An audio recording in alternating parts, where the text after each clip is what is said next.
మామిడికాయ గుడ్డు కర్రీ వండుతున్నానండి ఈరోజు అయితే. ఈ రెండిట్ల కాంబినేషన్లో బాగుంటుంది, మీరు కూడా ట్రై చేయండి.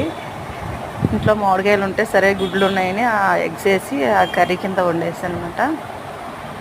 ముందు ఉల్లిపాయలు కట్ చేసుకుని పక్కన పెట్టుకుని గిన్నెలో కొద్దిగా ఆయిల్ వేసుకుని తగినంత ఈ ఉల్లిపాయ ముక్కలు ఫ్రై అయిన తర్వాత పచ్చిమిరపకాయలు ఉల్లిపాయలు ఫ్రై అయిపోవాలి. అయిన తర్వాత బాగా ఫ్రై అవ్వాలన్నమాట, కలర్ వచ్చేటట్టు ఫ్రై అవ్వాలి.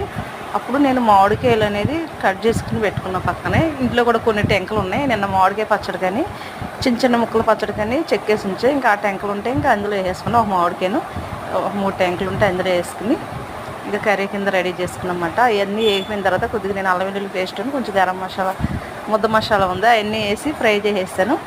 ఫ్రై అయిన తర్వాత ఈ మామిడికాయ ముక్కలు అయితే అందులో వేసుకున్నాను. వేసుకుని కాసేపు మగ్గబెట్టుకుని ఉప్పు కారం పసుపు ఇవన్నీ వేసుకుని మగ్గబెట్టుకున్నానండి. కొద్దిగా మగ్గిపోవాలి మొత్తం అంతా. కొంచెం ఫ్రై అయిన తర్వాత అప్పుడైతే నేను వాటర్ అయితే వేసుకున్నమాట. ఒక గ్లాస్ వాటర్ వేసుకుని ఈ ఎగ్స్ ఉన్నాయి కదా అవి కూడా